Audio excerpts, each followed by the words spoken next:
You there, Jim? Yeah. I didn't hear nothing yet. Okay, so we must not be live yet. Let me look. All this time, man, I was doing this. Let me try it again. Get out of there.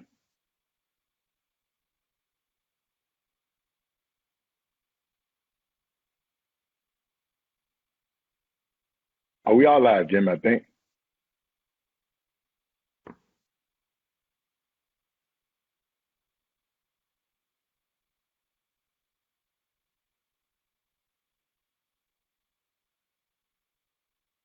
I'm gonna let the music play, Jimmy, until we find out. There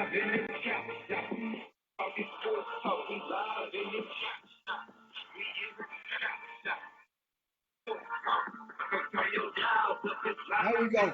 Bingo. Let's go, guys. I'll cut it off for you. What's going on, guys? Welcome to this great Thursday, Baby Friday. It is on the Chop Shop. Yours truly, Jim Hicks. We got Robert Hatter right there. We're gonna be joined. Chris Walker, he's out the country. We hope to have him beamed in shortly, but we'll get right into it. That way we waste no time. And the elephant in the room today is the NFL, because they're the common denominator between Jay-Z and their new collaboration with him, which him and his Rock Nation company, for which they will not only be contributors into the halftime show of the Super Bowl, but the Pro Bowl as well. So, and a concert that will go in sync with the Pro Bowl. So obviously, the NFL trying to. Jim, it's a little bit more than that. No. It's a little bit more than that. I'm just giving you some of the teasers of that some of the responsibilities that Rock Nation will have, just as far as the entertainment side with the NFL.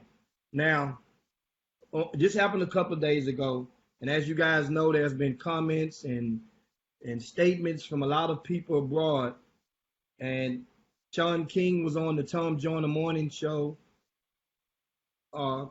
which he's a resident on there, but he gave his commentary. We'll talk about that. I'll read those comments shortly. Also,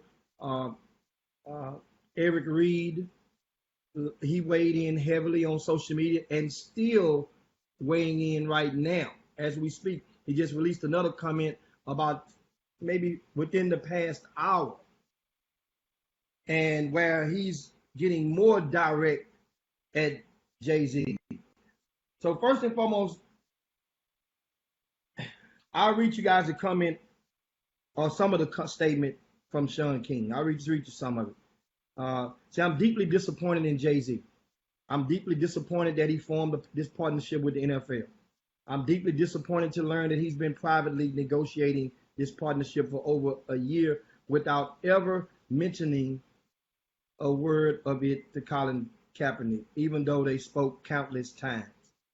I'm deeply disappointed at several things Jay-Z said in his press conference, and I'm deeply disappointed in several things Jay-Z said in multiple media interviews yesterday.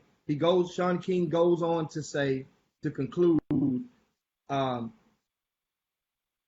in our community, Sean King, Jimmy, this Sean King's quote. Just about, okay. It's Sean King. Okay. He goes on. He concludes by saying, what I know, in your community, we have sacred figures who've grown so loved and so admired that you simply don't dare critique them publicly, even if it's warranted. In our community, we have some people who are so revered that we are blinded even to their biggest mistakes. The Obamas are on that level. Oprah is on that level. I think Jay-Z and Beyonce are now on that level, such that even if they make a real, it's hard to criticize them just how much people love them. And that's the quote. And how I throw the baton to you to weigh in, but I give you the disclaimer first so you guys understand. Sean King is very close to Colin Kaepernick. He is not an enemy of Jay-Z before this comment. He's appeared on a Jay-Z recent documentary with the young man that was incarcerated. Who is Sean King? Give people, for this guy to be out there running his mouth like that, who is he? You got to have some kind of cachet, right? Who is he? Well, yes, Sean King is he's a young man that's an activist. If for the sake of the word, he's a, mind you now, he had questions about his, I think he's from a mixed race, but he's black, so to speak. It's about what it is the 5-10 rule, the one drop rule back in the days. But Sean King is he's a civil rights. He's an activist of civil rights, and he's been for some time. He's been outspoken on a lot of issues. He didn't just come out the sky just now. He's also a writer, and he has a heavy social media following. That means he's quote unquote an influencer on social media. So, Hatter, your thoughts? First. You know what I got? Oh, just about what you was just read. I haven't read all of Sean King's things, but just off of what you've read, he's disappointed. He's disappointed. He's disappointed. He's disappointed. He's disappointed. He's disappointed. Everything was disappointing. And I'm just trying to, did he have anything that he wasn't disappointed about?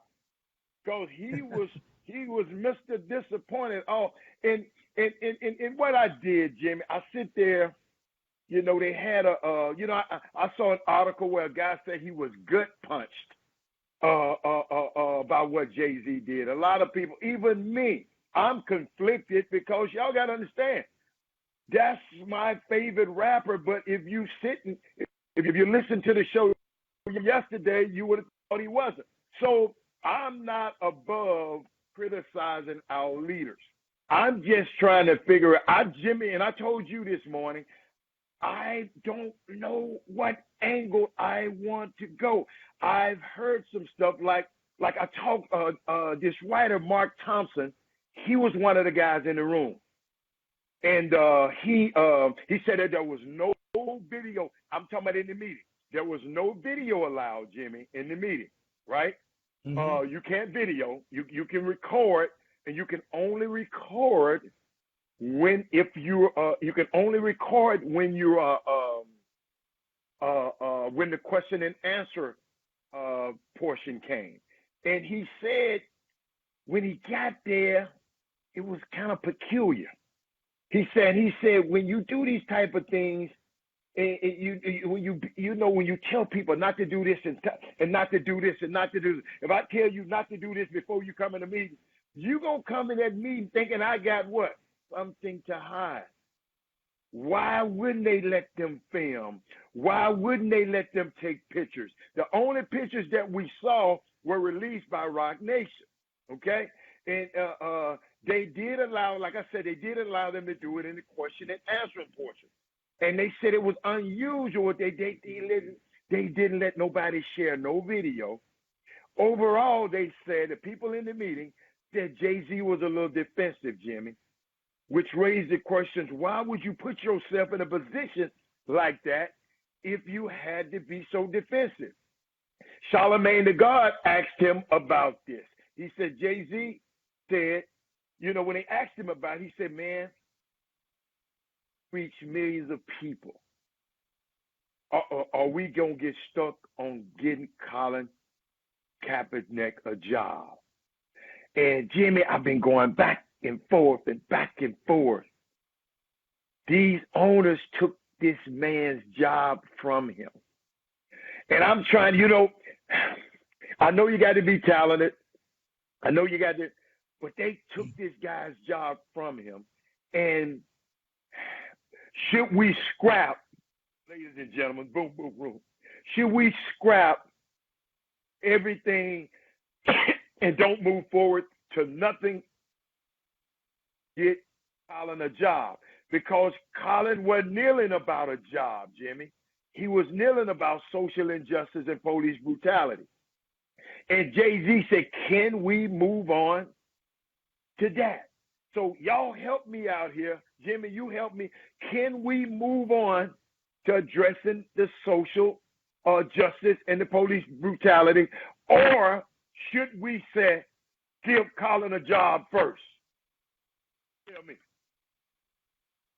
Well, in this thing, the one thing that I don't like already is, first and foremost, Sean King is a member of this new media, and and and he's in the middle of Kaepernick now and Jay-Z, whom both were allies of his in recent days, weeks, months. So now this stuff is spilled over into the streets, and it just don't smell good. It don't look good, because now egos are going to be at a premium. You're talking about a different whole level of ego, and I go into something because even once again at the top of the show I mentioned to you guys, not only we hadn't even gotten to Ed, we were getting him next segment. We're talking about the Sean King right now.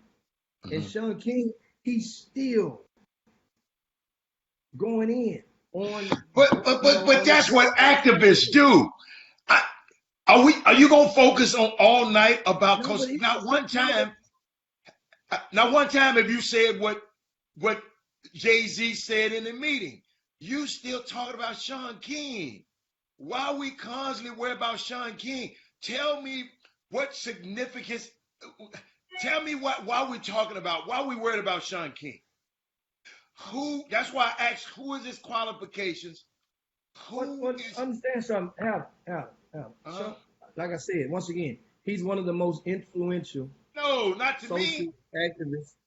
Not to me. Understand? You on a different whole bubble than most common folk. You're not common, but for common folk, okay, he's one of the most influential social activists out there.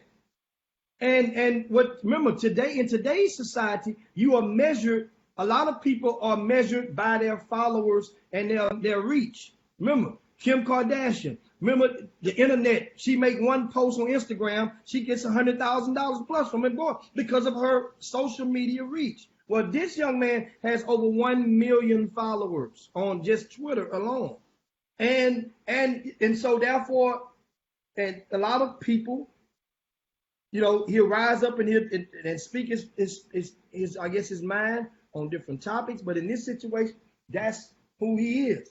And the thing about it, what I learned, he also went to an HBCU. So I mean, that doesn't move the needle on this topic any, but as far as if you're concerned, he done went through that I think it was Morehouse, if I'm not mistaken, where he attended. He's from Kentucky, went to Morehouse. I think he's right at 40 years old, but he has a big following, and that's Sean King. I follow him, Jim. So I follow him also. And here's something that he said. Now that he said that on this conversation with Tom Joyner, something else. He says you can't actively ban Colin Kaepernick, right, and make a move like this and claim you're for social justice. And he says, like, if you are a friend, if you are a friend of somebody, could you make a deal with somebody who caused great harm to me or my livelihood? Could you just go and if we're great friends? So and then that's Jimmy, the question that he raised. Can you hold up right there? You said if you are a friend. If you are a great friend of mine. Somebody calls in great. I got a question. For you. Don't Colin Kaepernick have a Nike deal that he's getting paid for? Didn't Colin Kaepernick get a monetary value settlement from his collusion case? That's with the NFL. With the NFL. So tell me, how has Jay-Z stopped him from getting some money or stopped him from getting some money? See, what I have a problem with is Eric Reed has a job. Eric Reed didn't stop going to the NBA. He got a job with the NFL. So he's getting paid by the NFL. Jay-Z struck a deal with the NFL. Okay? So it's kind of hypocritical here to me that it's okay for Colin Kaepernick to get a judgment. Why didn't he just keep on, instead of him, why didn't he keep fighting the collision case against the NFL? Fight it and fight it. No, let me finish. Fight it and fight it and fight it. Okay? But no, he settled. And guess what? We don't know who he settled for. Eric Reed got a monetary thing. We don't know what they settled for. So they did business with the NFL. I don't think they consulted Jay-Z on that. So guess what? Now that Jay-Z makes, and I'm just bringing this up for conversation. Now that Jay-Z makes a deal with the NFL, now these same guys are up in arms. It seems there's a certain hypocrisy here that I would just like being explained. Jay-Z doing business, he a businessman. He done already told you. Jimmy, check some of his raps out, man. I mean, he hold up. I said no to the Super Bowl. You need me. I don't need you. In this situation, I don't think Jay-Z needed the Super Bowl. Then he said, I'm not a businessman. I'm a businessman. This guy, he goes on and on and on and on. This guy showing you and telling us, Shaun King, you're an activist. I'm a businessman. You do your activism. I'm not an activist. I'm a businessman. And I see where I can do something from this side of the table that you and your million followers can't get done. You got me? Jimmy, you can go there. Yeah, I'm hearing you, and well, understand something. My thing is this: what Kaepernick and what he settled for in his collusion case. I mean, those terms can't be divulged right now. And that's a question only he can answer. Why did he sign? Why did he sign? Still, what the point was in the comment was, if you and me are close. Remember, he didn't have to. Jay-Z wasn't wronged by the NFL at that time. You see? So Kaepernick not talking to Jay-Z about his deal or selling his collusion case, that ain't the same A plus B equals C. In this situation, the comment was, if you are two buddies and somebody got beef, you got beef with somebody, then the buddy's gonna go and work with you. Buddy and business, two different things, Jimmy. Jimmy, there's no permanent friends. It's Jimmy, it's people you do business with I don't like. It's people I do business with you probably don't like. This business. This ain't personal. My butt, come on, it's personal. It's not, it's business. Understand, that's what the person that always says that has the winning hand. The person with the winning hand always claims, hey man, it's just business. Don't you always want to be on the winning team? Don't you say you always want to be on the winning team? But not at the expense of one of my somebody's my buddy. Colin Kaepernick. Yes, Jimmy, yes, it have is. you ever thought to you, what expense to Colin, what expense him not having a job in a privilege, not a right to play in the NFL? It's a privilege, Jimmy. It's not a right. You don't have a right to play in the NFL. Okay, tell me this. What the hell the NFL combining with Jay-Z right now? Explain to me this. How does that stop or eradicate like police targeting and them shooting and targeting black men? How does that deal stop that? How does them making alliance with Jay-Z? How does the NFL? How does that stop or hinder that? So this is what we're being sold right now as black people. We're being sold. We got Jay-Z, y'all. You know why? He gonna make y'all dance, y'all. So y'all gonna dance because Jay-Z gonna put some good music on, y'all. It's gonna be on. But then the agenda that was on the forefront So you Right think Jay-Z, all of this stuff he did for the black community, he's gonna dude. not do anything? He's gonna not do No, anything only for time. them No, now? we don't No, know. no, no, no, No, no, no, we no, don't no. know. Hold up. Jay-Z been doing more than Sean King ever thought about doing. Okay? Yeah, but Let's rewind it. it don't Jay-Z, take but one move. It don't excuse take but me, one move to erase it away. excuse me. Jay-Z been doing more things than Sean King could ever imagine. So him sitting here saying it's a very, very, very deep thing. And guess what? We got to wait and see what happens. Jay, y'all talking about, I was laughing because you talking about he didn't consult with Colin Kaepernick. He a boss. Colin Kaepernick is an employee. Bosses don't talk to employees and tell them what they do. He a boss. Roger Goodell a boss. Robert Kraft is a boss. Jay-Z is a boss. Colin Kaepernick is not privy to all the meetings. Jimmy, he's not privy. He's not a boss. He's trying to listen. Guess what? The bosses locked him out. The bosses said, all 32 of us, you're not good enough. So guess what? Let a boss talk to the boss, Colin Kaepernick. They're not going to listen to Colin. Maybe they'll listen to Jay-Z. That's what I'm trying to explain to you, Jimmy. I'm not going to let guys like Sean King tear down a guy like Jay-Z. I'm just not going to do it. I'm not going to do it. He's not tearing him down. He didn't tear him down. He just expressed his disappointment. I'm disappointed.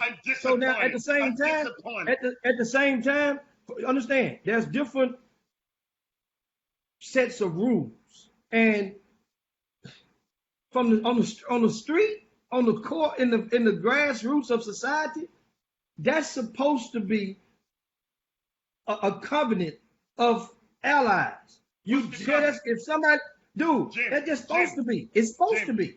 Jimmy, just maybe, you and I,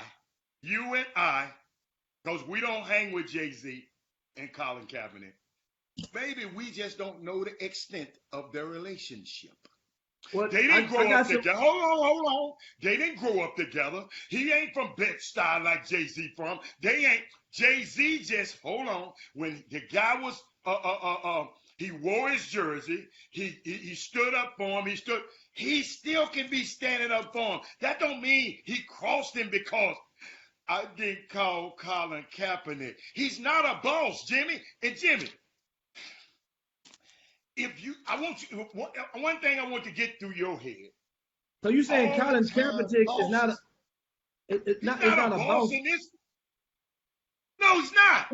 He's not an owner in the NFL, but Colin Kaepernick is a boss in his own right. He's a leader of many right now.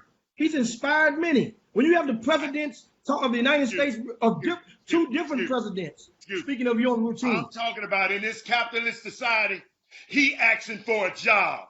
Them two guys I'm talking about, Roger Goodell Roger Goodell and Jay-Z, they ain't asking for no job.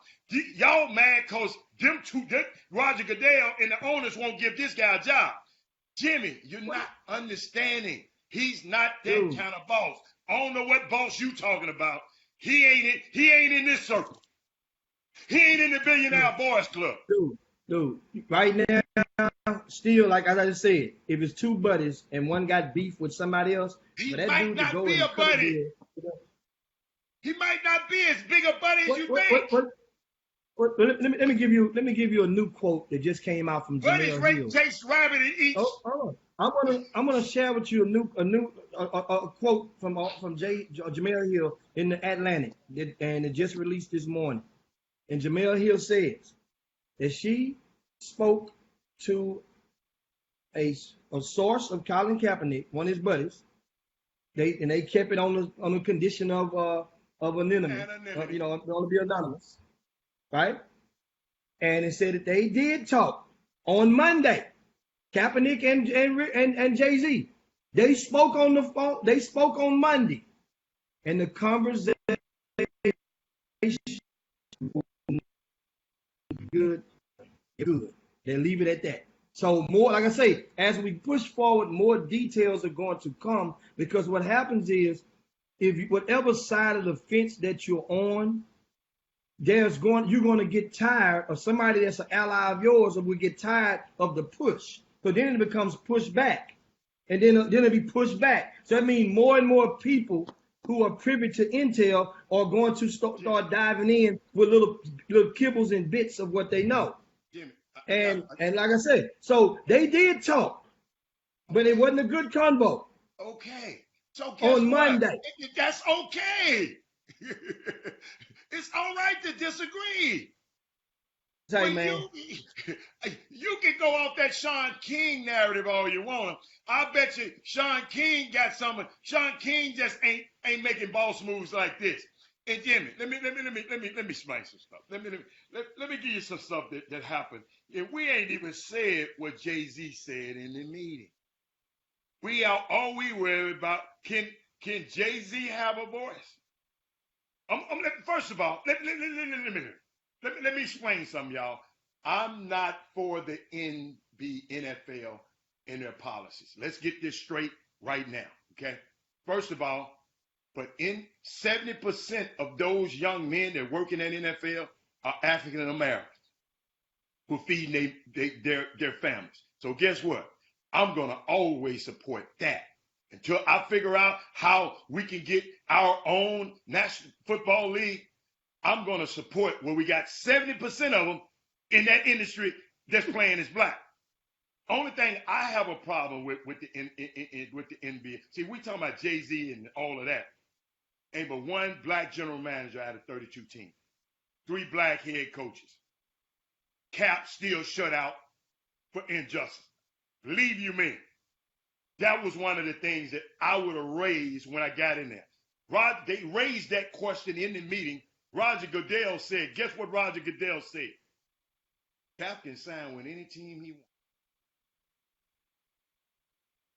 We got an owner who just raised $12 million to elect Trump.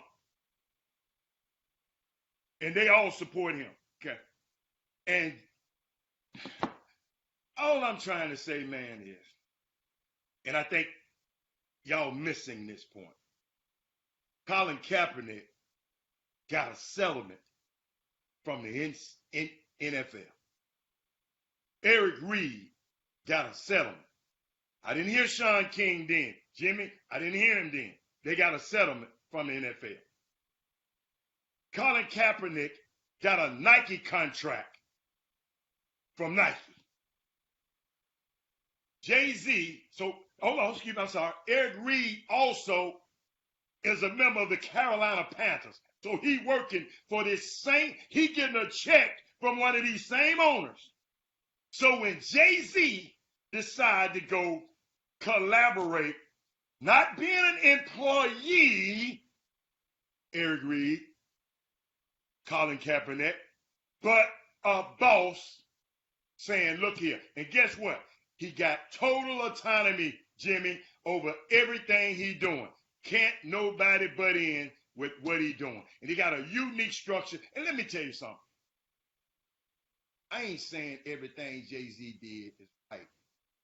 But guess what? it sure sounded like it. Okay. No. I'm giving you facts that your ass is overlooking. You're not listening to the facts. That man messed over his partner, man. He messed over his partner. You don't do your partner like that. I can give you facts. You don't do your partner like that. I can give you facts. Might not be his partner. Might not be. That's his partner.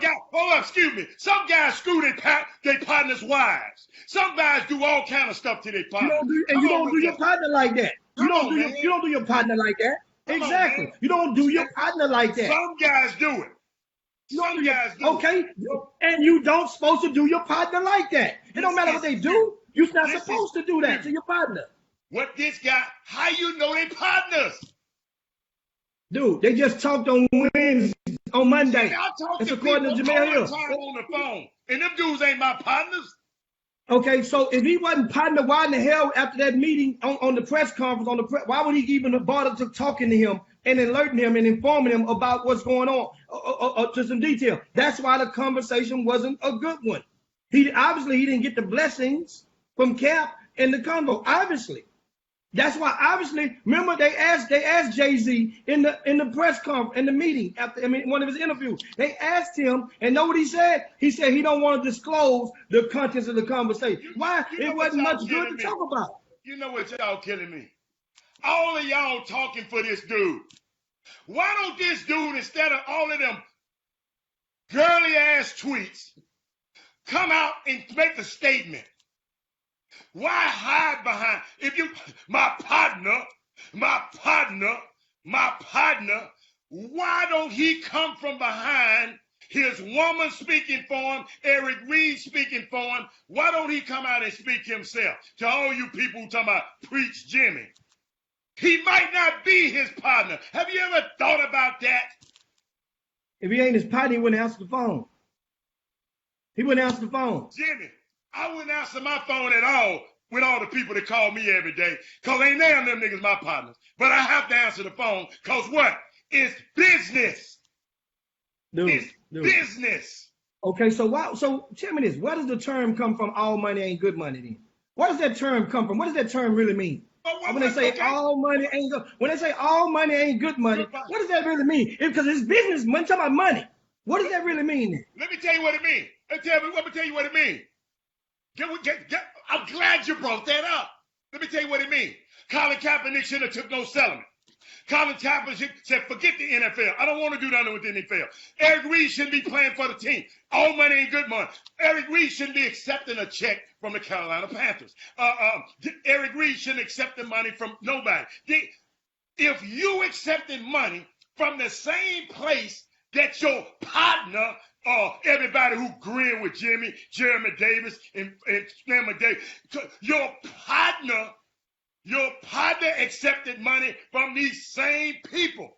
Your partner, Mr. Partner, come on, man. All money ain't good money. Well, then they don't accept the money. Come on, man. Y'all need, come on, man. Listen to the facts. Listen to the fact, partner. Come on, man. Boy. And speaking of partners, we go right into Eric Reed. And Eric Reed, who's a partner of Colin Kaepernick. And Eric Reed is on social media. He wasted no time watching his thoughts as well. But we go with the most recent one, which was within the hour. He says Jay-Z doesn't need the NFL's help to address social issues. Right? This is Eric Reed. I'm quoting him off his Twitter feed. It was a money move for him and his music business.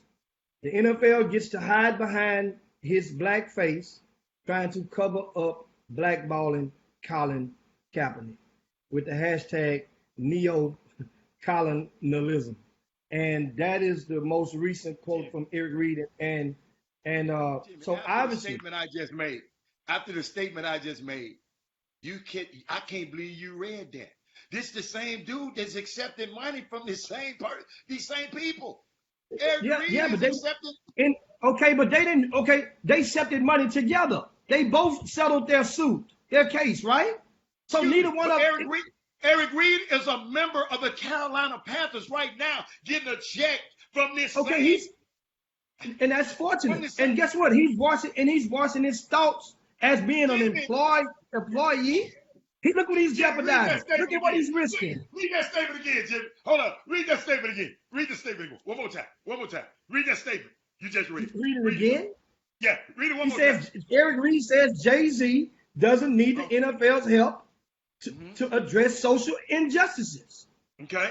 He said it was a money move for him and his music business. Money move for him. The move is for him? What's the move for Eric Reed? What do you mean? What's the move for Eric Reed? I can't answer Eric Reed's question. Jimmy, he's on a team. Jimmy, listen, open your mind. He's on a team collecting a check. Ain't that a money move? Adam, what to a team, to an organization that don't like me, to an organization. Hold up. Eric Reed team didn't bring Colin Kaepernick in either. He's blackballed. That's why. And it's obvious. It's obvious. All I'm saying is, Jimmy, how can you talk about somebody else making money moves and you're making the same moves? Come on, man. Come on, man. Y'all so one-sided. So it's all right for Colin Kaepernick and Eric Reed to do business with the NFL or do because Colin want to get back in. He's working out at 5 a.m. in the morning. He want to get back in to this same place that Jay-Z is just partnering with. I don't know, Jimmy. I mean, y'all got to open your minds a little bit. I know you're not used to thinking, but that man said a man making money moves, and shit, he making money moves also. And he talking about that's his job. Hey, Mr. Chapman, come on, man. Come on, man. That's his job. Okay. I just told you to play in the NFL. To play in the NFL, it's a privilege. It's not a right. It's not a right. He's an educated man. He can go and get another job if he want to sacrifice. Y'all going on with that mess. Y'all better learn how to think with both sides of y'all brain. That's it. Yeah. Y'all better learn how to think with both sides of y'all brain. And guess what? I'm just the ninja to do it. Ninja. Okay. What else we got, Jimmy? What else we got? I mean, this thing, like I said, all you got to do is, as with all stuff, guys, pay attention. Because pay attention. Only time will tell. Thank you, Jimmy. You got time gonna tell, and you know, we'll see from Jay-Z's actions moving forward. But he's putting a lot of fans of his fans, which, you know, it may not move the needle here and there. You may not think now, but then at the end of the day, it does matter, because fans are who buy your records. Fans are who support you at your concerts. Fans who support your projects and everything you do. And that's why a lot of times that's the risky and the slippery slope that is present whenever people of celebrity engage themselves into the political realm. It happens a lot. We saw preachers and pastors, now the entertainers, because guess what? The slippery slope. And, you know, it took a different turn. It was revolutionized back in 2007 when President Obama was running for the first office. When all out of the blue sky, you had P. Diddy, Puff Daddy, whatever the name he goes by. Remember, he came out with the Rock the Vote movement, and they didn't see it coming. And Hip Hop Nation was inspired to get to those polls and vote. And now you fast forward to now, you have a Jay-Z now that's been thrust up onto that, in the midst of that of those tides. And guess what? In politics, guys, this is a political. Guess what? It may not feel like it, but it is. It has a political degree to it. I got some key, because we talked about Shaun King, and not one. I got to give a quote. You talked about Eric Reed. You talked about. I noticed you talked, so I know where you was coming from. You quoted Shaun King and Eric Reed. Let me give you a quote from Hov. He said about the people who are definitely criticizing him about getting bad in the NFL. He said, check this out, people. I think that we forget that Colin's whole thing was to bring attention to social justice. Correct? So if any one of y'all, if you don't correct it, am I right? He said, so in that case, this is a success. This is the next thing. Because there are two parts to protesting. You go outside and you protest, and then the company or individual says to you, I hear you, what we do next. So for me, it was like action, an actionable item. What are we going to do with it? We got the ear of the NFL. Y'all complain about the NFL. I got their ear. That's me throwing that in. He said, everyone here, and we are here, what you're saying. And everybody's agreed. Everybody agreed. Everybody agreed. So what are we going to do? Should should millions and millions of people all get stuck on this, Colin not having a job, I'm not knocking what he's doing, but it's just something that I'm doing. That's what he said, man. He said he ain't knocking what this kid doing. Have y'all ever thought about, do y'all remember what happened last year when the Carolina Panthers was up for sale? Puffy came in, guess what? With a group of guys, Jay-Z was behind it too. Guess what? They told him no. So couldn't this be a move? I know y'all call it my partner. I don't want to hear that partner stuff no more.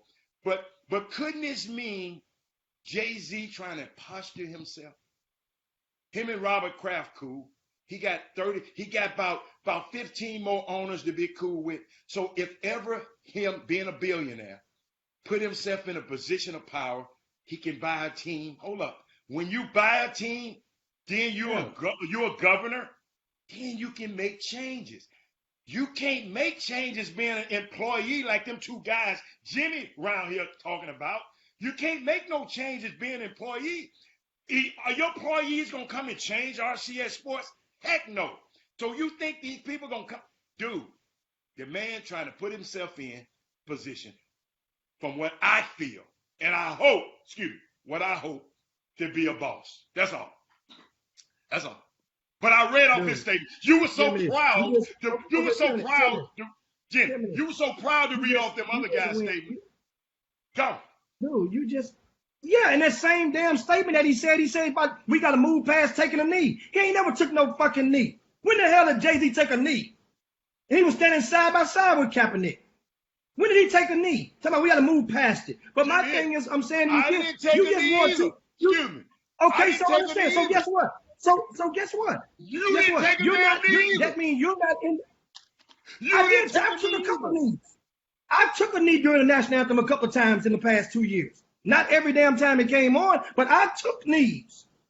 I have took knees. And people that was looking around me, if they are watching, they know. I've took knees. I've left my damn hat on as well. And I still leave my hat on during the national anthem. That's my personal way now. Guess what I did? I did not give my money to the National Football League. That's how I protested. I didn't give them no money. I didn't give them the satisfaction of going in there and giving them my time for me to buy a beer, a $100 beer, or $100 nachos. That's how I protested.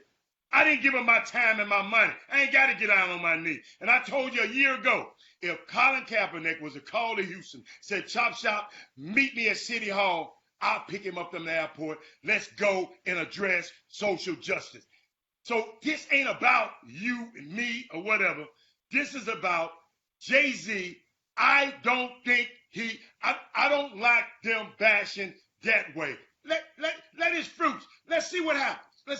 Well, we can see what's happening. For people that other people on there that in regards to taking the knee, and I see Michelle, your comment, and you're saying you don't have to literally take a knee to support the effort. Here's what the taking the knee thing. And remember now, this whole thing was inspired. It was a former football player and a former Green Beret named Nate Boyer. Nate Boyer is the guy who came up to Colin Kaepernick and contacted him after Kaepernick had been sitting on the bench, actually moping, probably for being parlayed in and out of his job. So anyway, Nate went to Kaepernick and he gave him the idea about not sitting down, and he didn't want him just to sit down. That wasn't a good look. And so Kaepernick said, "Why are you sitting down?" Kaepernick said, "Well, I'm sitting down to protest the social injustices and of our people and whatnot." And then so Nate then advised him and said, "Well, look, man, out of respect, how about you just do it this way? How about you just take a knee?" And he's like, "Well, take a knee." Well, being a former military person, he said, "Well, taking a knee, it shows a sign of respect." Remember now, you kneel, you get on the knee to pray. For most people, you get on the knee to propose to your wife. For most people, you get on it as a person of military. You get on your knee whenever one of your your fellow soldiers has fallen or got harmed or died. You get on your knee. So that to him, that was and proceeded to do. So that's why for some people, taking a knee may have more degree of value than others. So that's what I just want to throw that in there. But now, as we move on and push past that, once again, just pay attention. Trust me, it's gonna be more to come from this topic. I can feel it coming 100 miles away. Speaking of the NFL, how about this?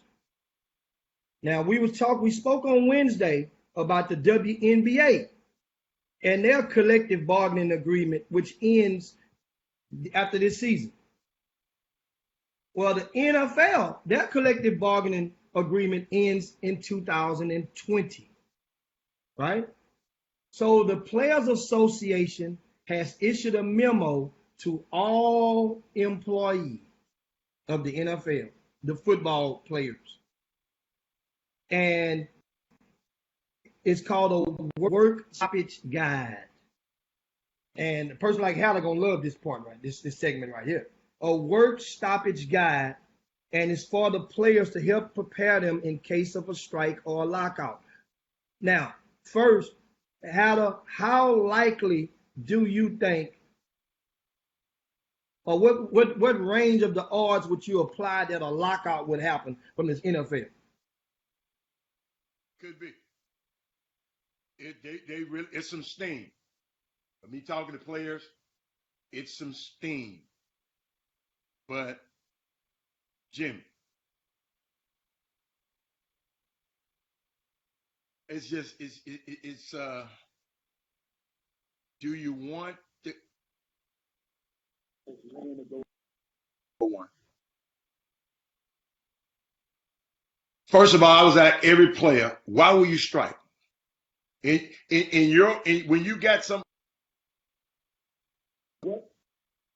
strike. What is the reason you strike? Everybody making money.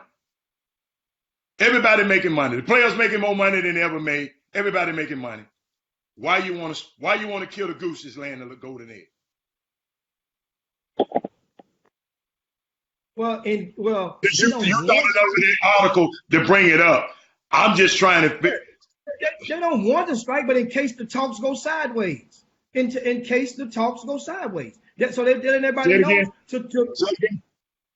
in case the conversations between the owners and the players of the National Football League Players Association, in case that the talks go sideways, in case that they can't reach an agreement on what they're going to take to the table.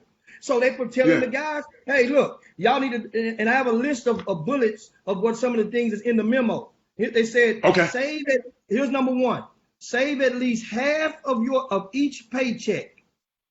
Oh, you telling them the things that Jimmy, hold on, let me help you out. They said that years ago. All of these same bullet points. They said that, and them players still didn't do it. They didn't do it.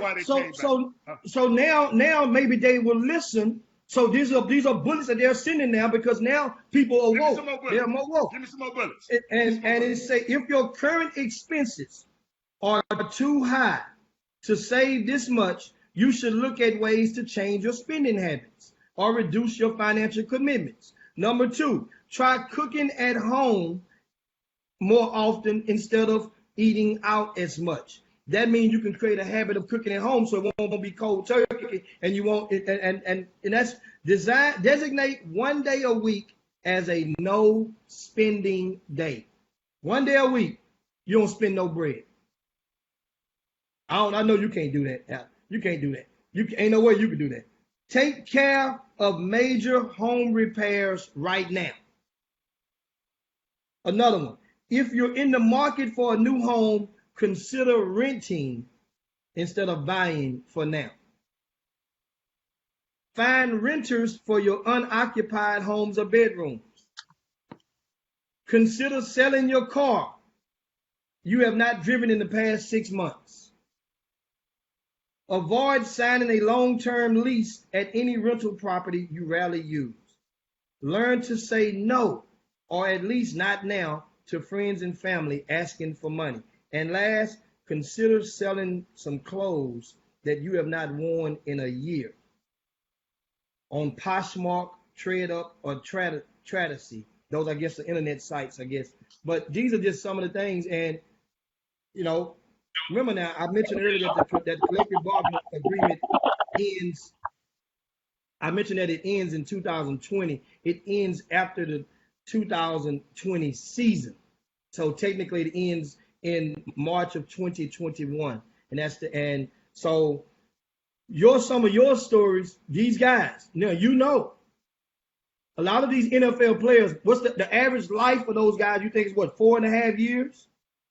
Around 3.5. approximately? 3.5. 3.5. 3.5. 3.5. 3.5. So do more NFL players come out, look at 10 years later, how many of them are broke? Jim. Or bankrupt? Okay, I'm gonna give you a speech that I went when I just met with a family. I told a kid, I said, sit down and pick up a piece of paper. I said, I want you to write this number down. I said, write this number down, 78. He wrote it down. He said, why write that number down? I said, because 78% of all football players, 2 years removed from getting a check, 2 years removed, are bankrupt, divorced, unemployed. 78% of all of them. All of them. Then I said, write this number down, 92%. He said, well, I'll write that down. I said, what color are you? He said, I'm black. I said, 92% of the black football players, 9 out of 10 of them guys you're going to see on Sunday, 2 years removed from their sport, are broke. Okay? All right. Okay. And then I said, write the number down, 0. He said, why, Mr. Hatter? Why, Mr. Hatter? I say 0 is the number of guys that we represented and stayed with us throughout their career. 0% of them are broke. Matter of fact, most of them are making more money than they ever made in their life because they listened. When they had that last lockout, my guys wasn't worried because all of this stuff, they put themselves in a position where they didn't have to worry about doing the try cooking out home because they didn't. See, Mike Tyson, guys like that. You don't have to have 11 BMWs. I'll never forget. Mike Tyson got a bonus one time for a fight and bought 11 brand new BMWs for his friends. What happens is, that's why, Jimmy, I tried to tell you, you was, that dude can do what he want with his money. The young guy who was the 30th pick in the draft, not the number one, the 30th pick in the draft, went and bought his mama a Bentley truck, $200,000 truck for his mom. And I sit there and said, Jimmy, those kind of habits right there, those get that guy can, you don't know what, had a $70,000 watch on. I said, okay, the 30th pick. The 30th pick. That's the things that, Jimmy, happen in this NFL and the NBA. So, of course, these are some things, but guess what? The things that make these guys great is their ego. You tell me one that you know gonna do that right there, that little stuff you just you just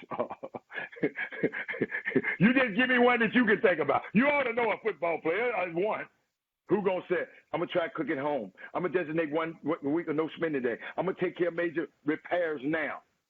What if the major repairs don't come now? They come next year. So, Jimmy, come on, man. It's fun. I'm glad you said that. But we just, it's bad, y'all.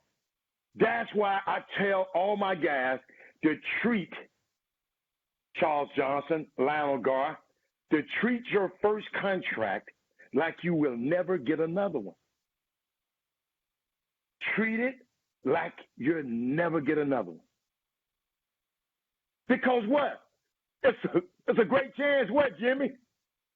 You might not get another one because the average 3.5 years is the average player salary. We looking at Tom Brady playing till he's 40. He's an outlier. Drew Brees is an outlier. Most guys going home. Do you think Adrian Peterson go do this, Jimmy? So I mean, you know, Jimmy, you can't let me go there because I can go on and on and on. But parents and people on Facebook, there are some guys out there, the Charles Woodsons of the world, Ty Law, these guys, the Julian Peterson, these guys listen, and these guys are still successful. They're not like Terrell Owens. Terrell Owens made just as much money as these guys did. Adrian Peterson made more money than these guys did. And these guys right here are being captains of industry right now. And I like to say that I had a part in that. So, Jimmy, you can go. You can go. You know, I'm tired. I got to give me something to drink. Well, once again, guess what? Nobody's gonna feel sorry for them. They sit there and they want to go and don't want to cook at home, and you know, and party, or don't want to sell that car they ain't driven, or take some. At least take half of those suggestions to heart. I mean, guess what? It's on them. You only, you a fool in his money will soon depart. You just said in 2+ years removed after retiring, most 78%, 70+% of NFL players are broke. So guess what? Jimmy, that's the norm. That's the norm. Jimmy, he didn't sit there at the strip club and stop gambling. That's not on there. That should have been at the top 1 and 2. Say out the strip club and stop gambling. They couldn't put that on there. They couldn't put that on there. Yeah, you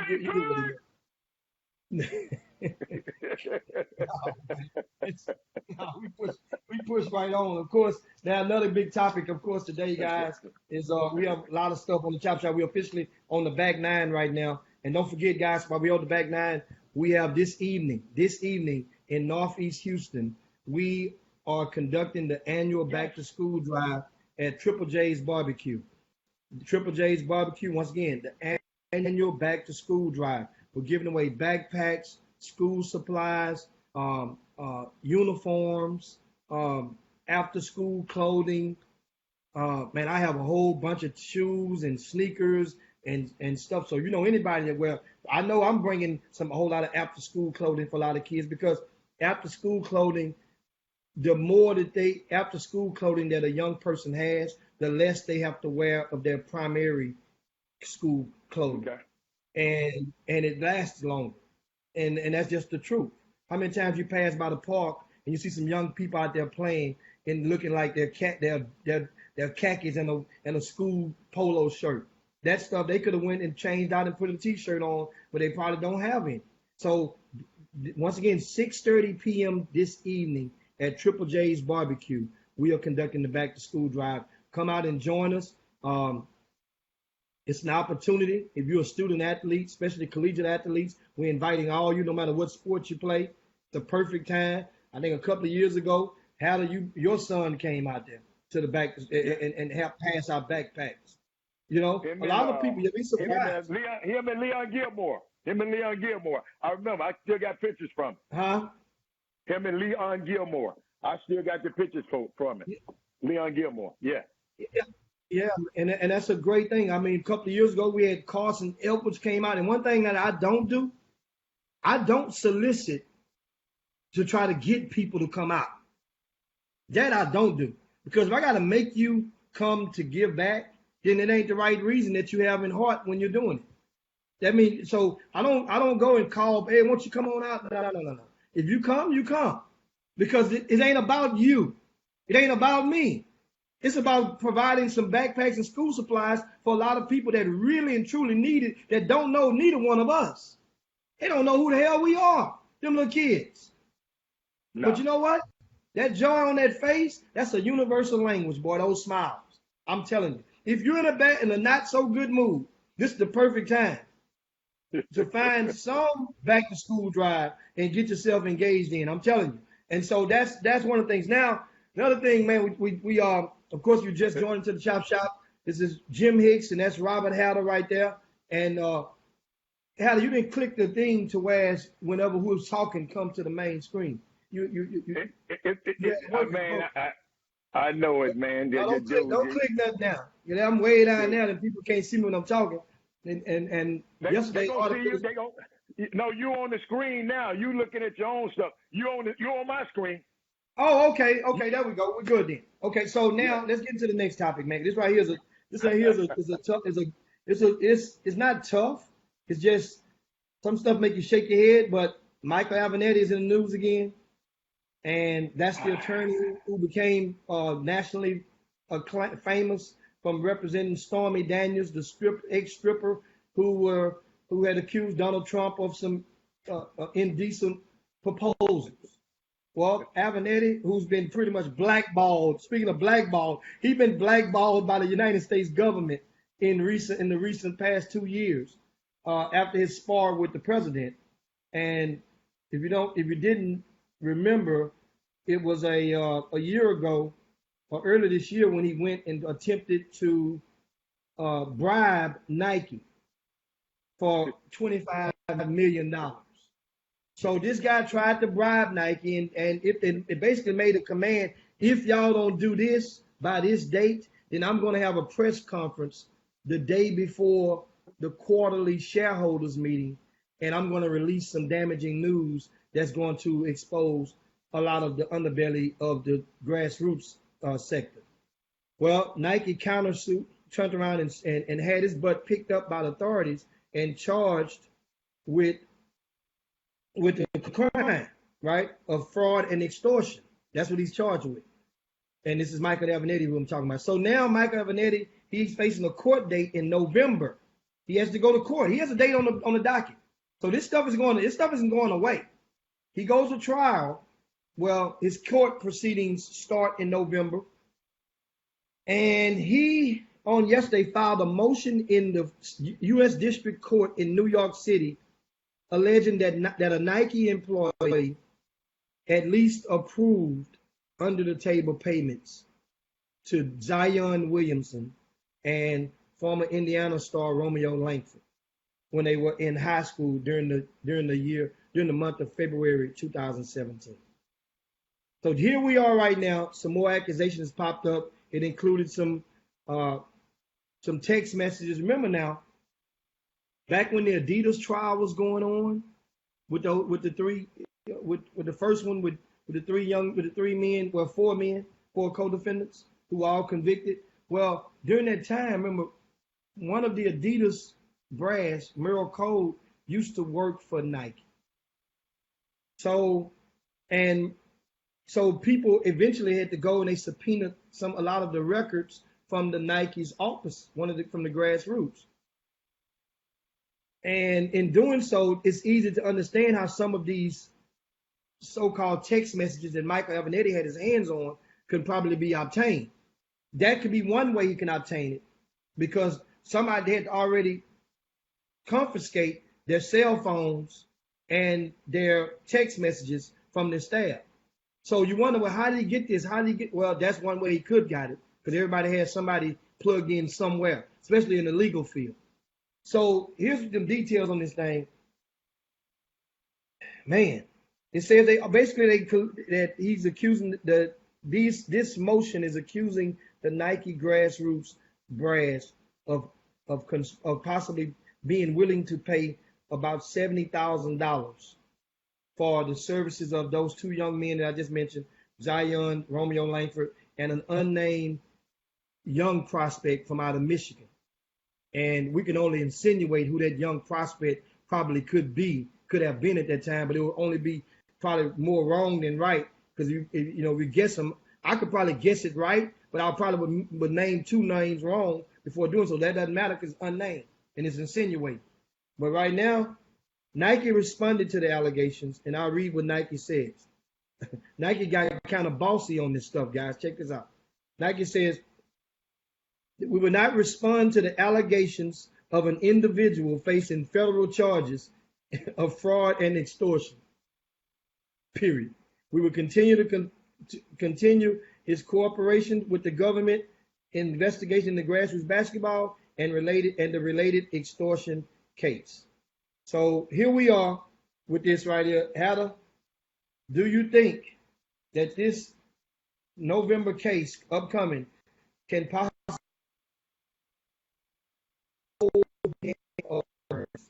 for the grassroots community. I didn't really hear you, Jimmy, because you blacked out a little bit. But I'm gonna I'll do you. Me personally,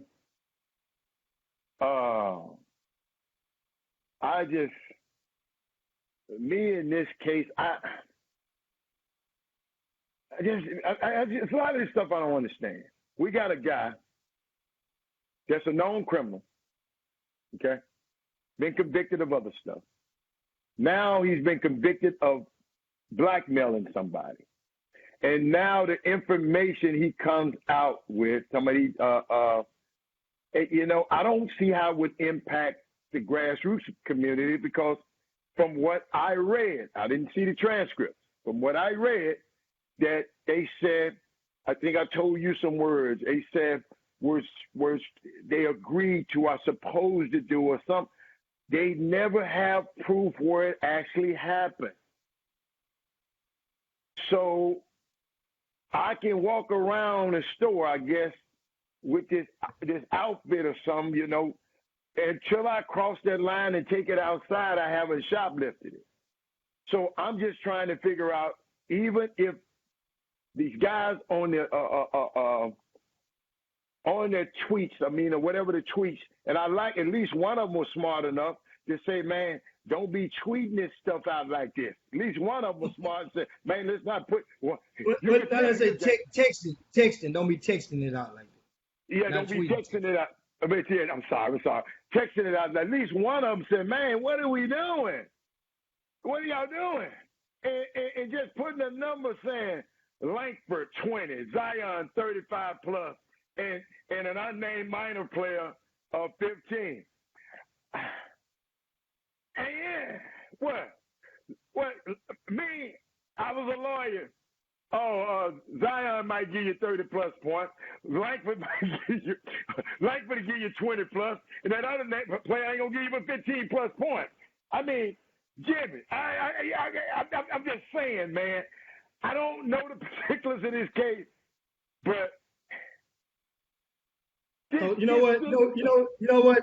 What you just said, that sounds akin to Big Pookie saying when he tweet out, "I need 2 birds," and he really want to buy 2 parakeets. Really? Yeah, Big Pookie, yeah. Come on now. Yeah, Big Pookie don't say the name.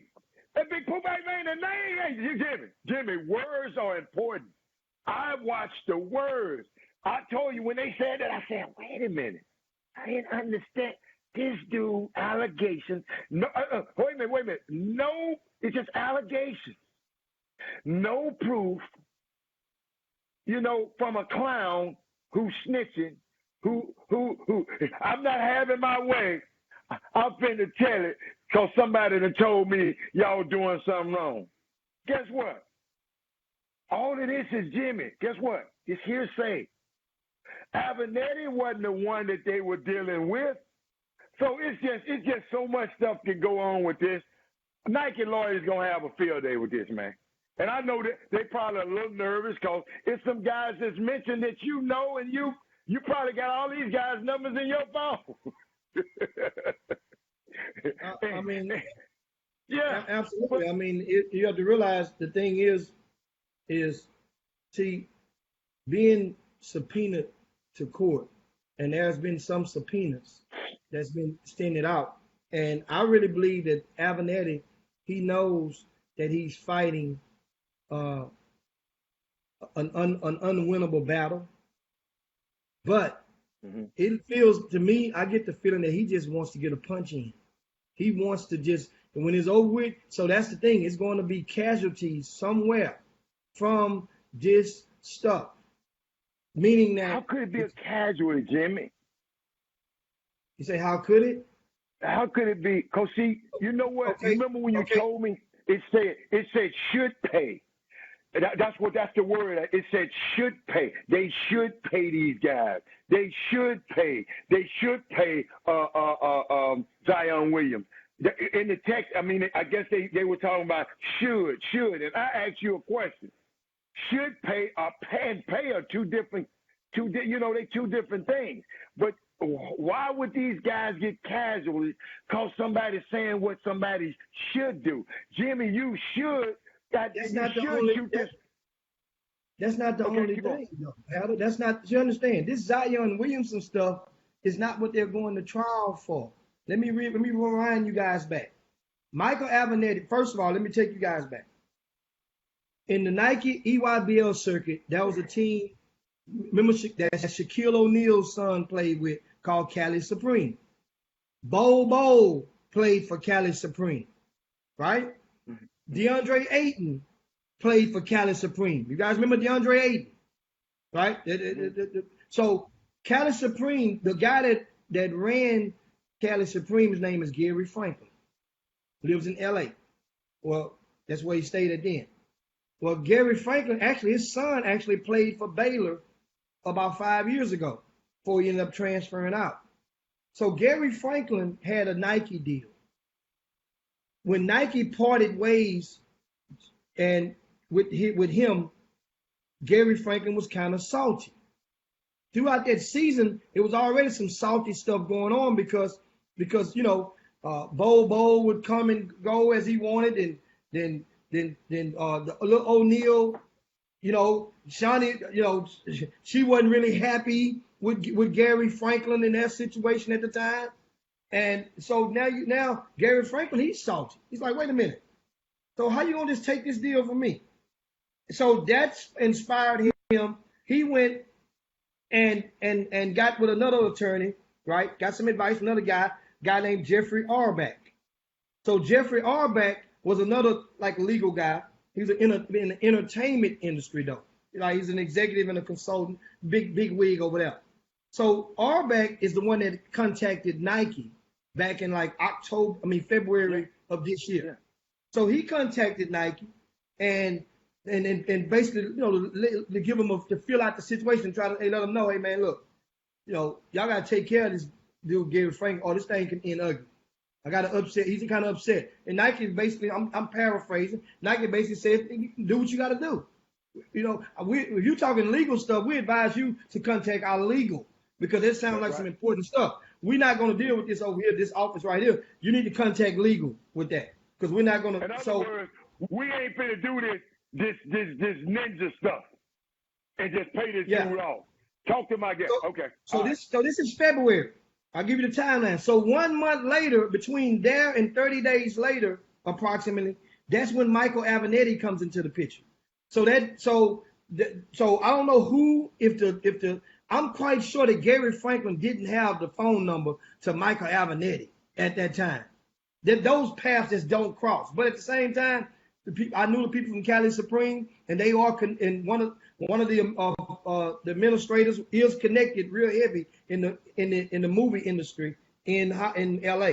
So you never know who knows who. But so Michael Avenatti comes into the play, and so now then they go and they get another attorney, Mark Garagos. So and they go and meet with the Nike attorneys in New York, right? This is only 2 weeks back in March. So when they go and meet them, Avenatti, remember now, they already pissed Nike out. You done alerted them that you're coming already from the other call from Arbach. So the Avenatti goes and he demands that Nike gives Gary Franklin $1.5 million of hush money to hush up, right? And then check this out, he and Garagos hire them to conduct an internal investigation, right, of this problem, with the stipulation that if you decide to actually hire somebody else, then they gotta hire these two lawyers. Jimmy, hold on. You said Nike paying. Now I read that it was a motion that Avenatti attorney that he proposed a settlement that included a Nike paying. Nike didn't offer this guy. No, Avenatti proposed it. According to here it's saying, it's from ESPN's website. I'm on ESPN. He said he proposed a settlement that include Nike paying $1.5 million to to Franklin for damages, and the shoe company conducting a thorough interview. He proposed that. Nike didn't offer him that. It's a big difference. But it sounds like you said. I didn't say Nike offered that. I said that's what he asked for, some hush money for Gary Franklin. That's what I said. I didn't say that. Okay. Not one time. Okay. Oh. So that's how I took it. That's all. Keep going. No, they didn't say that one time. You come on now. How are you looking over here, looking over there? Your text message you're on the Facebook feed and boom, boom. You come on. You getting every fourth word. So now, in this situation, once again, so at the end of the meeting, Nike went at that point, and that's when they went and countered and took it as a bribe and an extortion attempt, and they went and filed and had this man arrested. And so now we spun from there. So I just took you guys back. No, Jim. You just told me how there's more than that. That ain't what. Oh, no, I'll give you more than that. You want more than that? I'll give you more than that. And understand. That wasn't what you just told me. I didn't went to sleep. Read this. The boss, listen, if the boss, you know the word acknowledge mean? You know what acknowledge mean? So acknowledge. They said that the boss of Nike Grassroots acknowledged in an exchange of text messages, right? With an unnamed assistant at University of Kentucky, that Nike was funneling payments to high school players through at least 10 different EYBL coaches.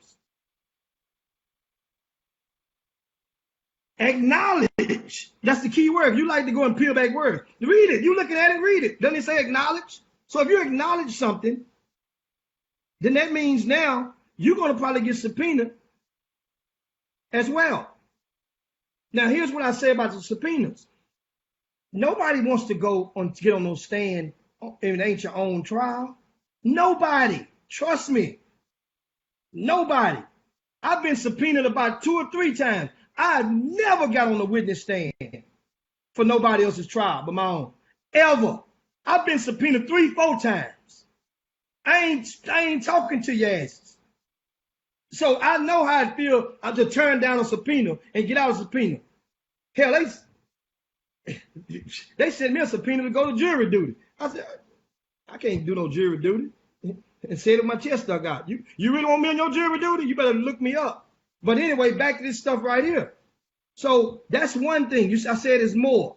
Another one, a young lady that works with Nike says that she allegedly expressed concern to a colleague about carrying large amounts of cash through an airport security and indicated that she would lie or just say I sold my car if she was ever stopped by security. Now that's hearsay right there, because the word acknowledge is not in that. That's what I'm saying. So now there's another one that says that the boss from Grassroots at Nike in a text message said he's willing to bet that 38 of the 40 teams in the EYBL had to pay a moderate to considerable ransom to families just to play in the EYBL. Of these approximately 38 teams, the arrangements are being viewed as a contract by the families and players. These allegations, if the person who's accused of saying this or texting this, if they're brought up on the stand, then they have to go and they're under oath. And now you're facing either perjuring yourself or you got to tell the truth. So that's why if only they know what they've actually done. And that's why I say nobody wants to get subpoenaed in a situation like this with a guy that really don't have much to lose, and this Avenatti guy. I mean, and so it's like he's purposely going to go do everything he can just to get a day in court, knowing he's going to lose, because he want to get those guys on the stand so that his lawyer can cross-examine them in order to possibly get somebody to admit to some wrongdoing, which would prove his point, but at the expense of whom? There'll be some more guys out of business, out of work, and we all know we've been down this road before. Think about it. A year ago, we know about the three guys from Adidas who got convicted. Okay, but that was Chris Rivers. He got fired too. Chris Rivers didn't get charged. So that's why you lose your job based on the innuendos and based on the conversation. Nobody wants that fire to come up that tree because you don't know where it can land. You don't know where it can end up. And that's the truth on it. So what we do now, I go and look at some of your quotes right now, guys, and I see, and we're entertaining some of your quotes on the boom boom room on our Facebook feed. What about the starting five, Jim? What you got? You ready? Who you got? Let me see. Let me see. Can I play that music for him? Let me see. Can I play that music? Hold on. Give me a sec. Oh man, I'm hooked up to you. Oh, hold on. Look at me. I'm playing back. Y'all, I got a new gadget over here, man. Y'all leave me alone. Y'all leave me alone.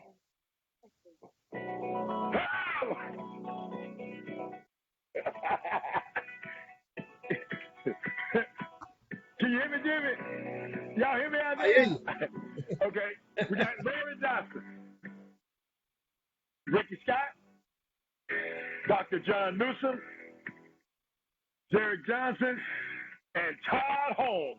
Who you got, Jim? You didn't make that, did you? I didn't make a list today, but we'll run with yours and run with it, man, of course. And thanks to all you guys for watching the Boom Boom Room. And would you take out the time right now to share the show with on your timelines or with your friends? That's all we're asking. Just share the show.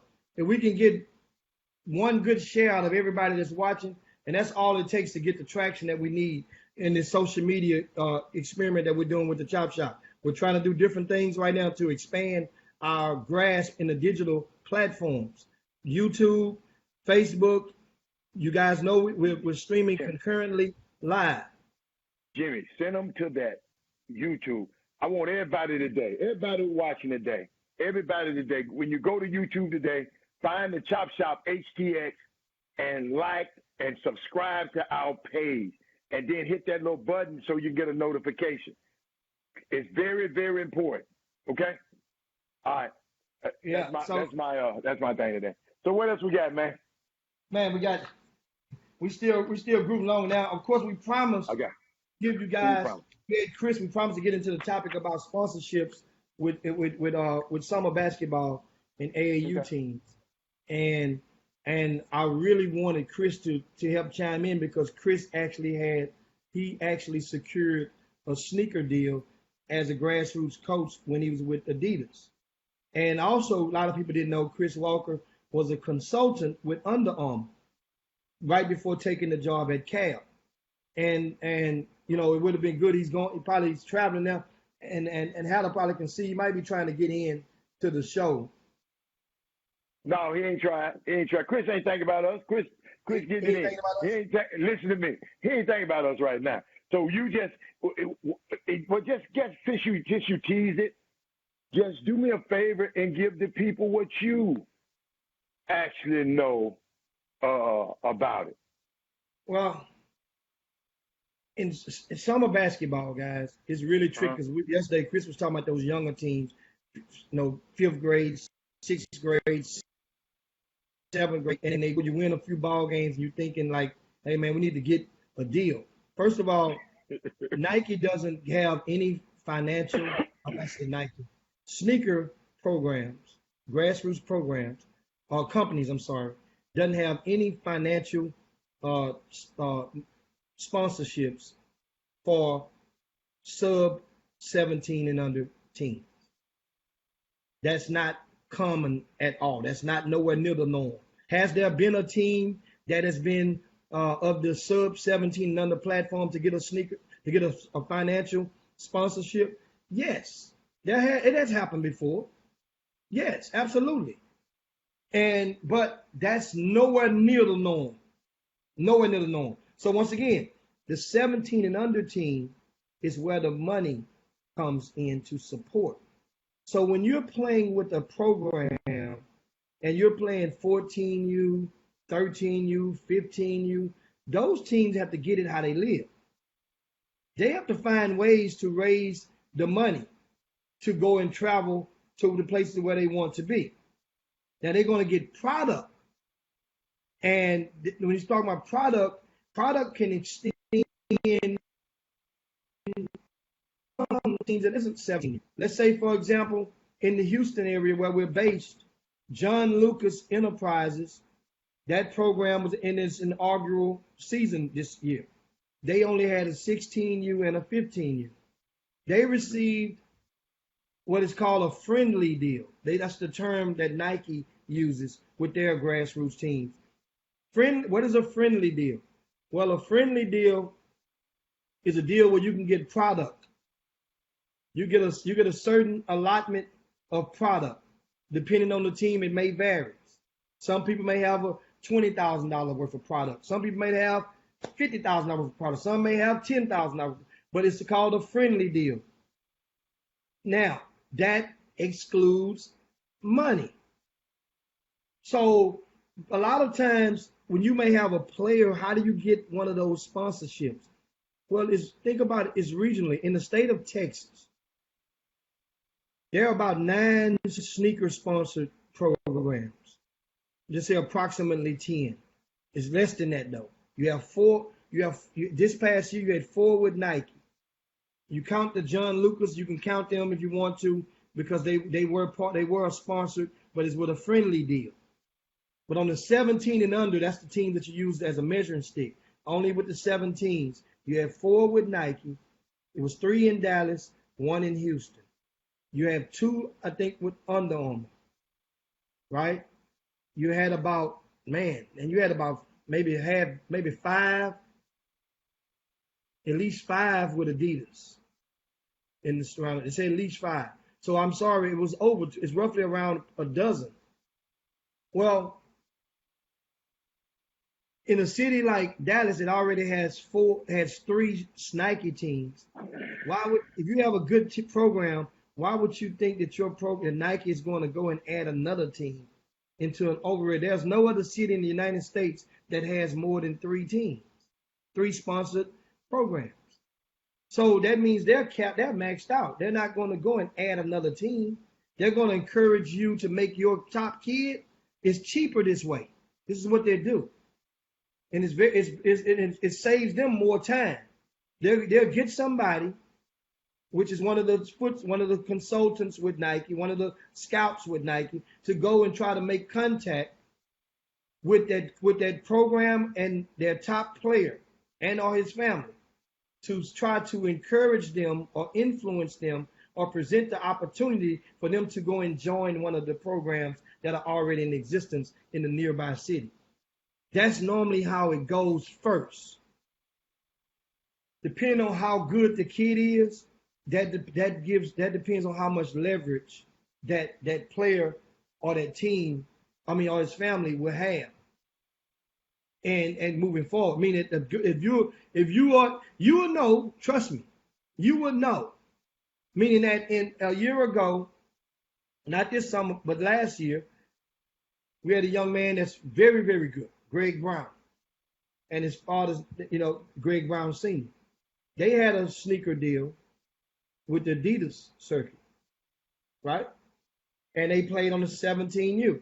Greg Brown was only a 10th grader, and that team was basically tailor-made for Greg Brown. After the experience, Greg Brown, you've been there, done that. They wanted to play on the EYBL circuit. So somehow the stars aligned themselves and they agreed to basically turn down the opportunity to have another sneaker team. You got to deal with all these kids, picking them up from the airport, taking them to practice, taking them home. You got to realize that's a hell of a job being a summer coach. So they decided to go and join one of the most resourceful programs in the United States, is the Texas Titans, based out of Dallas. They joined that team, that program, and as a result, it worked out perfectly fine for them. Everything was kosher. So, but it doesn't work out that way for everybody. Everybody doesn't have that luxury.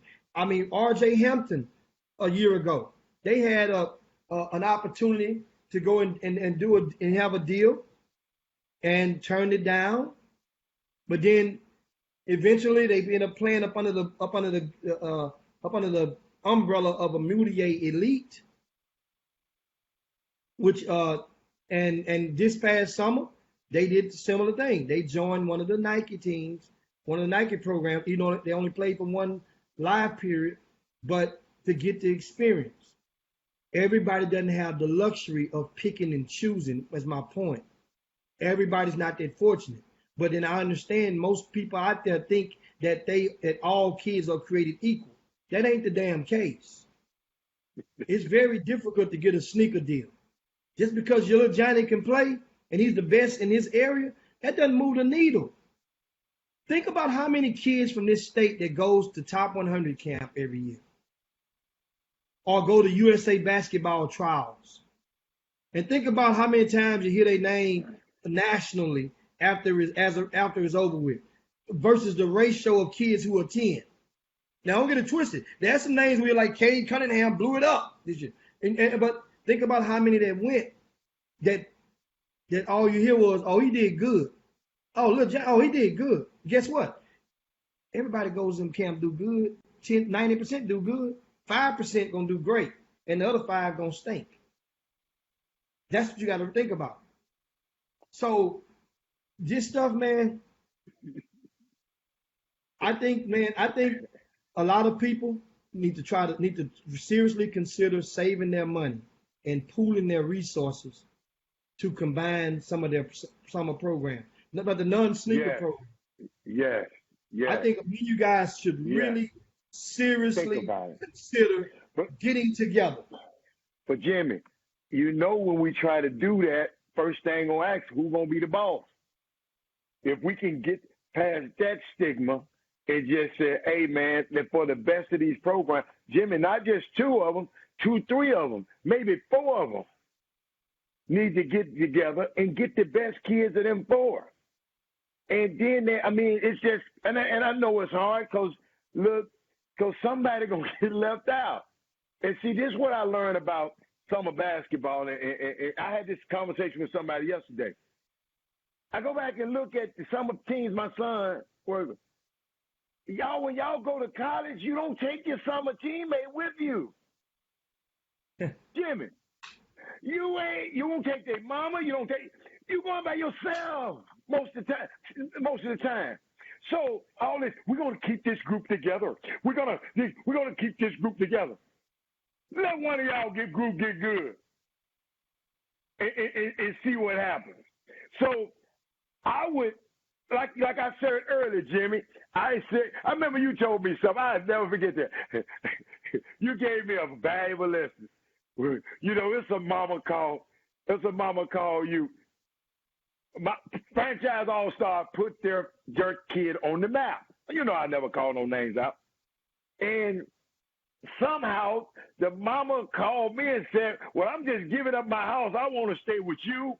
Me and my 2 kids gonna move in with you. And if you don't, he ain't gonna be on your team no more. This is true story. Y'all think I'm lying? Guess what? I told her, hey, no, but in another way. She called Jimmy. Jimmy said, you playing with a franchise. What she tell you? Jimmy, you can kick me in my behind if I play for that team again. But y'all, the woman wanted me to move her and her 2 kids in my house. She didn't want to pay. I can't tell you the other countless stuff that we helped her with. But this summer basketball stuff, and guess what? Y'all might have a different story. This stuff is crazy that we got some parents think just because their son can make a layup and a dunk, man, y'all got a long way to go, Jimmy. You know, I propose, why can't we get a better team to send out of here to Houston this year? How many teams we got? How many teams you said we got summer teams, or major summer teams? But get John Lucas going to have a 1700 team next year. They haven't officially decided yet, but on John Lucas's team. Okay. But it's basically if John wants it, then he could. So that'll be 5 teams in Texas. That'll be 5 teams. You mean from Nike? No. Yeah. What 5? So, so we got, hold on. We got 3 in Dallas, man. Yeah, 1 in Houston. yeah. And that'll be 5. 3 plus 1 Ranking is teams 4. in Texas. No, 3 in Houston, 3 in Texas, 3 in Dallas, 1 in Houston. If I'm John, saying, that makes if 5, you, Jimmy. oh, you I saying think if, yeah, John. you say, oh, you're counting John. You're counting him. You're saying Yeah, I'm if he counting does. him, man. I'm Yeah, saying, yeah, you can't count. no, I'm I'm saying saying, you no, said I'm saying that's not official yet. That's so. not, So it's not, but if he if he won wants the it, team, oh my goodness. But I guess if you got 3 in Dallas, it's safe to say you ought to be able to have 2 in Houston. But are we gonna be putting out the best team? Because Greg Brown ain't from Dallas. Some of them kings on that, some dude from on that Titans team, he's from Oklahoma, from somewhere else. He wasn't from Arkansas Oklahoma, or something. Oklahoma. Oklahoma. Okay, that's a neighbor. That's a neighbor. Okay, I got you. But and that's permissible. You can understand. Hell, I got you. a summer, 2 summers ago, well, not this year, but last summer, hell, the Houston Hoops, they're virtually all except for 2 players was from Dallas. Mm-hmm. Thank God for And strength. I mean, the thing is now is we're having a lot of teams because there's so many mouthpieces out there, and the reluctance for people to go and do what Greg Brown did with his son. He could have easily kept his son with a thin team and put something around him. They'd have been getting their heads beat in, and the usage with that word usage would have been at a premium for Greg Brown when he didn't need to play 32 minutes. You know what I'm saying?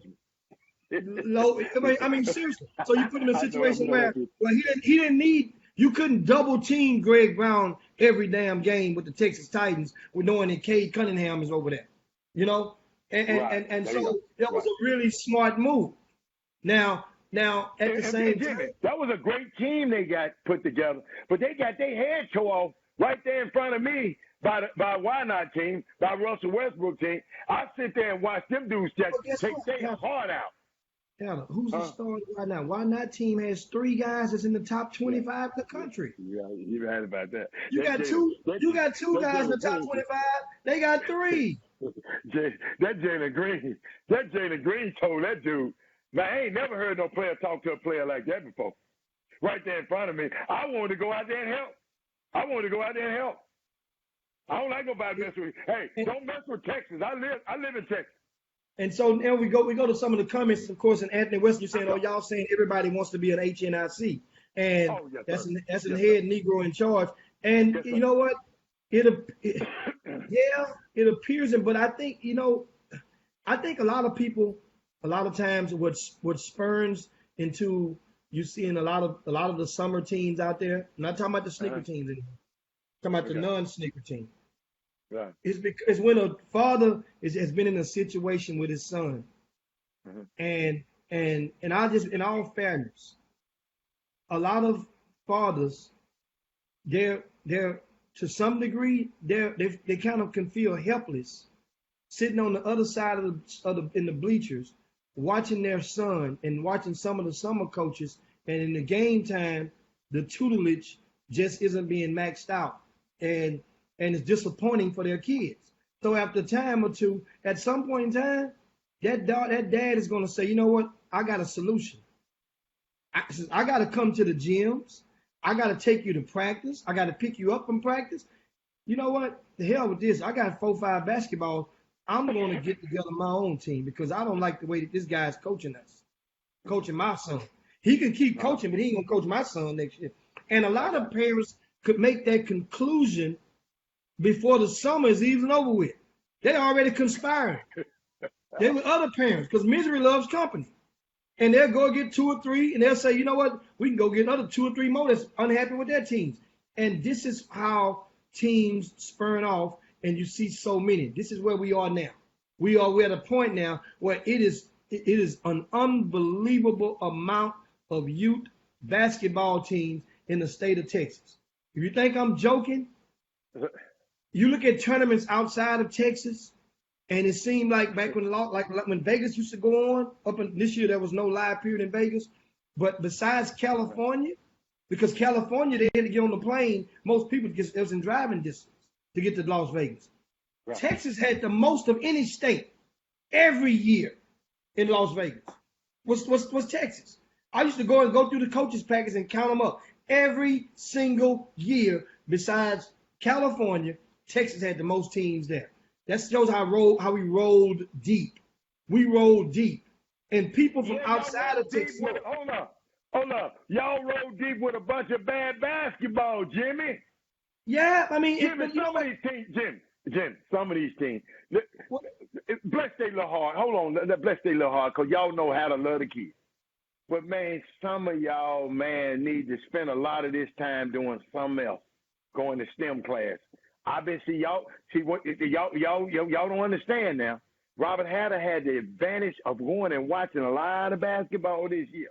A lot of high school basketball. I done watched more basketball this year than when my son played. Can you imagine that?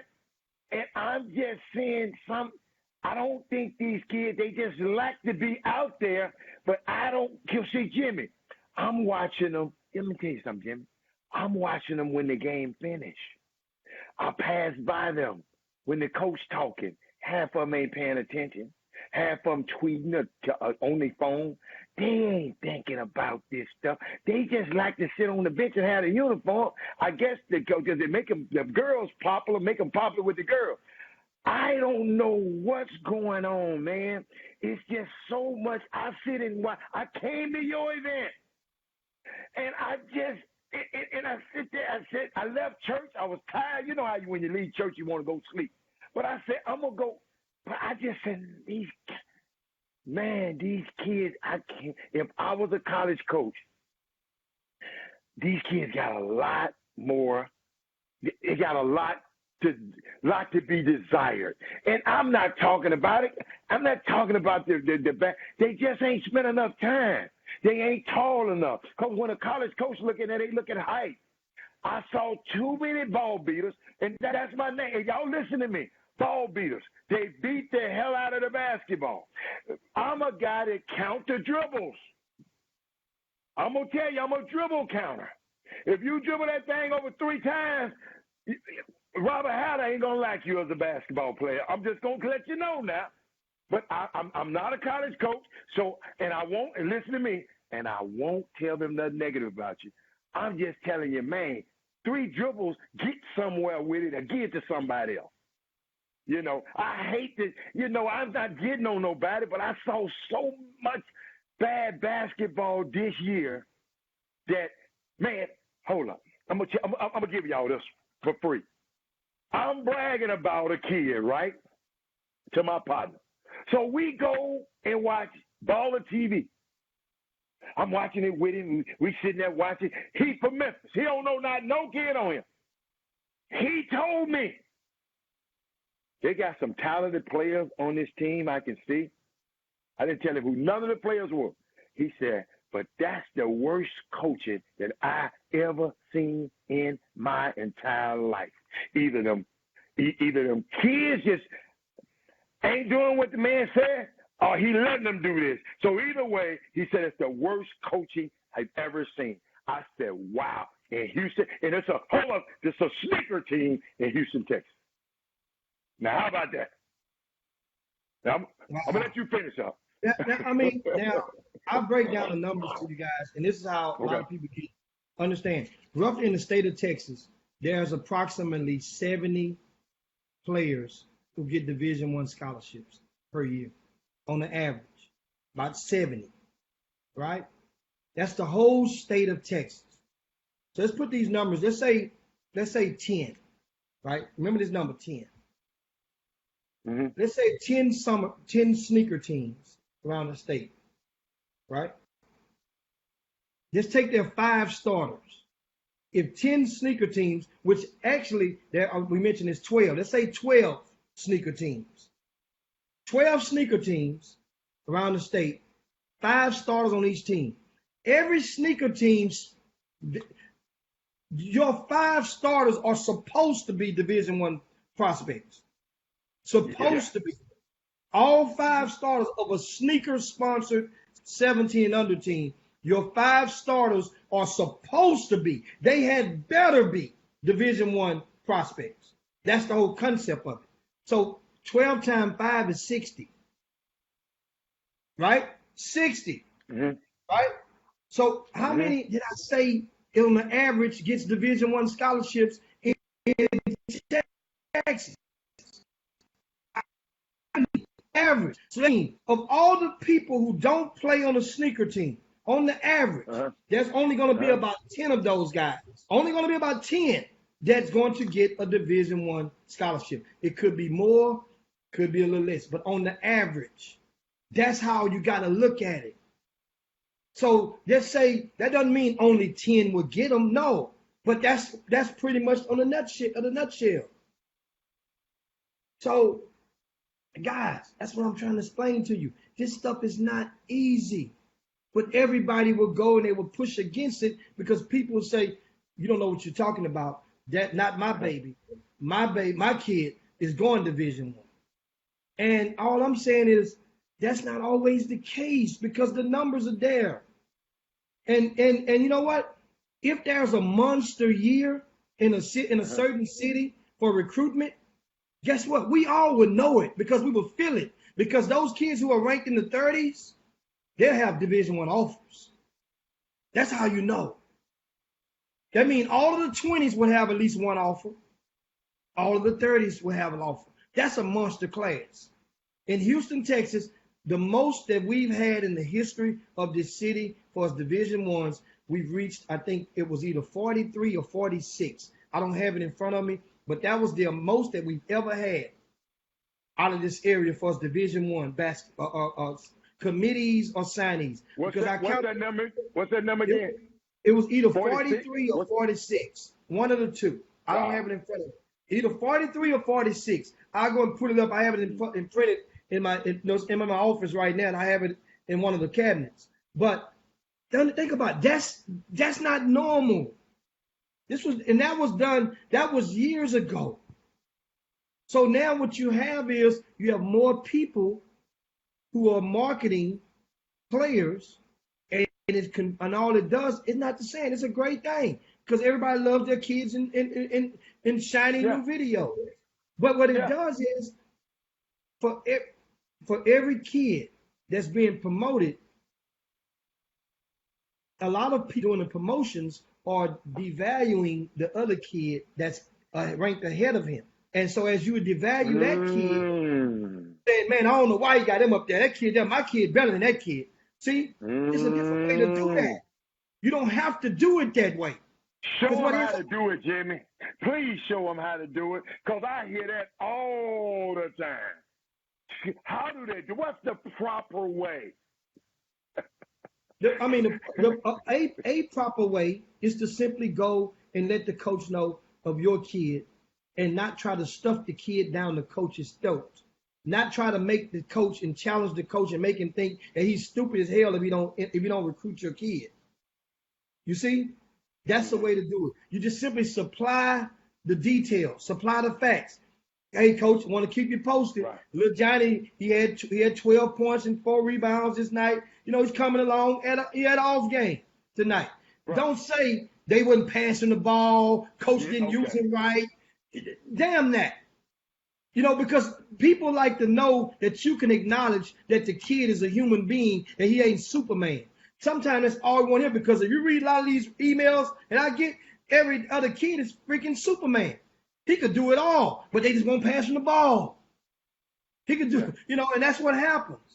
So when we look at right now, and Coach Favre says, "Hicks, I've been giving out stats. They refuse to look at them. We got to stop putting cameras in 5th to 9th graders' face. It's a lot of football scholarships on the hardwood." I mean, yeah. You know what? That is correct. That is correct. It is, but you know what? But if you're the pappy and you got to watch your baby play, his shoulders are a lot cooler in them gyms. And you got to understand that's what's going on. It is what it is. Jimmy, I hate it when Robert quit playing football. I used to have more fun watching the football game because I didn't play football, so I can be a fan. Basketball, I was like, I was an ally. In football, I'm just dad. In basketball, you got to do this right. So I mean, it's a lot of talent. You're right on that hardwood. And guess what? I saw a lot of it and said, why this kid? And you know what? Listen to me, Jimmy. Ain't nothing wrong with playing basketball. Basketball is a great game, but I'm talking about trying to think you going to college. And let me redo that. I'm just telling y'all, if you think you're gonna play college basketball with some of this ball beating you're doing, then, because the college coaches be telling me. That's why I got the term from a college coach. He said, man, what them little ball beaters down there doing? So that's Jimmy. That was a great. I think that was great. There's a lot of talent on the football field. Okay, Jimmy. Yeah, I think Ricky Scott said, Jimmy, I think we about to get ready to land the plane. We got two more quick comments. And shout out to Aaron Fox who just joined the feed, and congratulations, Aaron Fox, and your son, man. That's great things. Great things what he's doing out there. Definitely proud of you and your family. Now, parents got to understand. Tell him they're going to China. Now, what'd you say? Ricky Scott says parents got to understand just because they get the D1 offer, they still won't see the court on the next level unless they're that elite performer. That is definitely a statement that needs to be heard. Ricky Scott, appreciate that. And of course, also, Kerry Holmes said we need to separate grassroots basketball from prime time summer basketball. That's a good one right there. Kerry, I love that one, Kerry. I mean, but you know what? A lot of people, you got to realize, everybody that thinks, everybody go and get these teams, then they want to crack. They just want a chance. Everybody's want a chance. They want a chance to take a swing at every David wants a swing at a Goliath. They want to throw their rock at him, and that seems like what it is in summer basketball. But we'll talk about that stuff. Guess what, guys? We are at the end of the road. Oh, yeah. Shout out to Dora LeBlanc out there. Dora LeBlanc says, Hannah, you're spitting nothing but lies out there. She says on the feed. Dora LeBlanc does. She must be talking to herself. I'm telling the truth. I got experience talking about what I'm talking about right now.